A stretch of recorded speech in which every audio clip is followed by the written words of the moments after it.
Welcome back to the homestead. Today we're going to be working on something that's going to be helping with planting our seeds.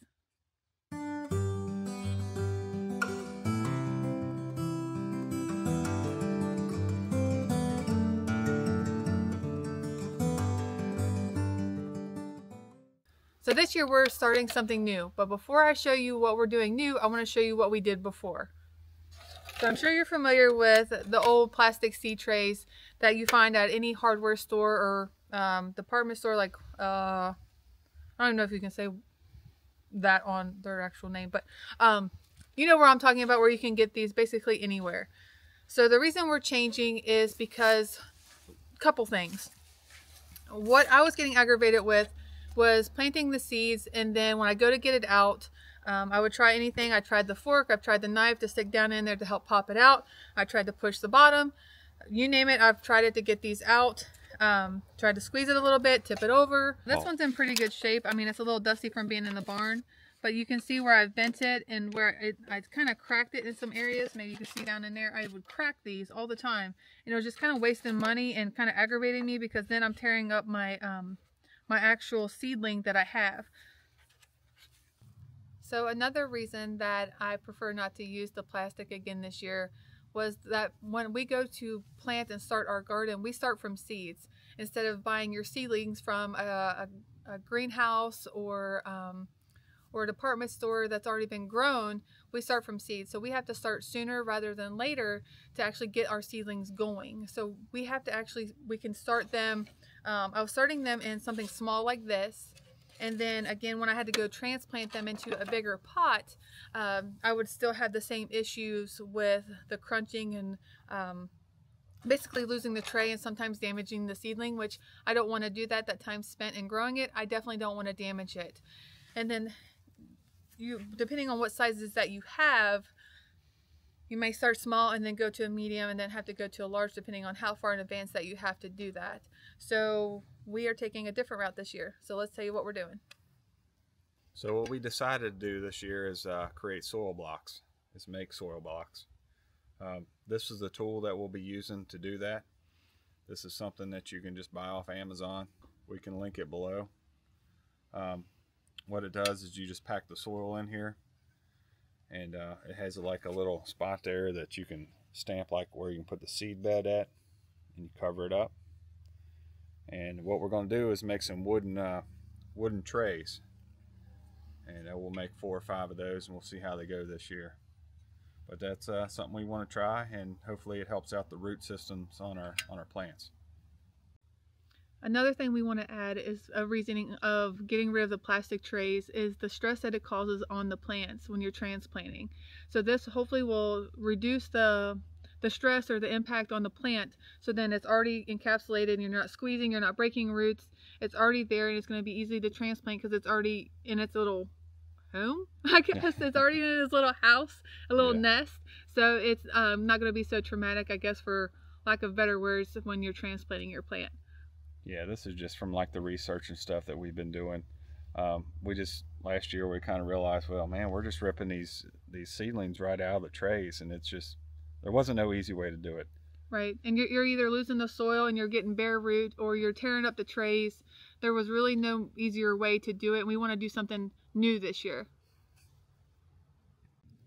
So we're going to go ahead and start building these trays. We're just going to use some scrap wood here that we got around the farm, and just kind of see how they go. I kind of already got the measurements down in my mind. I believe we're going to build them at 12 inches by 24 inches, and we'll put some short sides on there and see how everything fits up that way. Now the purpose of these trays is to actually hold the soil blocks, and we do have some plastic trays that we can also set them into, but we're going to try these wooden trays to see how they go for us as well. So just mainly you're just going to have a bunch of soil blocks in there, and then it helps with watering, just so they're not somewhere for loose dirt to catch is their purpose. So let's get busy. It is important to note that you don't want to use treated lumber when you're having something to do with plants. You don't want to do that with your seedlings or your garden beds, like your raised beds. Make sure that it's not treated. Cedar's good, but you don't want treated wood.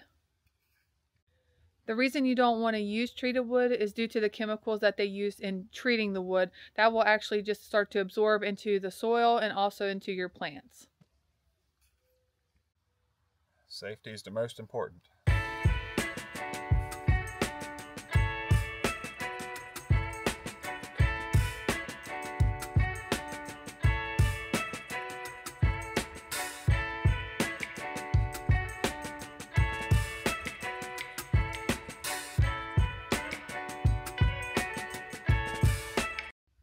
I got that cut at 24 inches, so I'm just going to go ahead and cut these at 12 inches and we'll put some sides on them.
The bottom board's cut. That's a 12 inch by 24 inches. I went ahead and cut the side boards. I allowed for the 3/4 inch plywood, so I made the sides at 2 3/4 inches. And we decided we're going to leave the front open here, and we'll tell you why here in just a minute. Now the reason we're doing the sides 2 3/8 is because the soil blocks are 2 inches tall, and then he also accounted for the 3/8 inch of the plywood. Yeah, and the reason that we left the front of it open is because we're thinking that we can kind of just scoop the plants out from the bottom and just kind of easily bring them out that way instead of, you know, having to lift them out of a tray. Right, instead of going like this and kind of scrunching the plant or the soil block, we can just easily like reach in and grab it and pull it out. Almost use like, I don't know, like a spatula or something. We could. Oh, that actually would be good. Just kind of scoop it. Yeah. That actually might work. We might try that when the time comes. Yeah. Well, let's go ahead and finish building this, and we'll show you the final product.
Okay, so the way we designed it was to go down through here like this, all the way down, and then to be able to go down through here twice this way.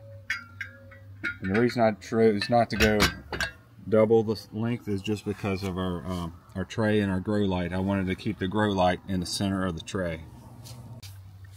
So what that equals out to is 6 plants across, then however many this way. Really didn't measure it out right away, but I figure we can get, let's see, 4 or 8, 12.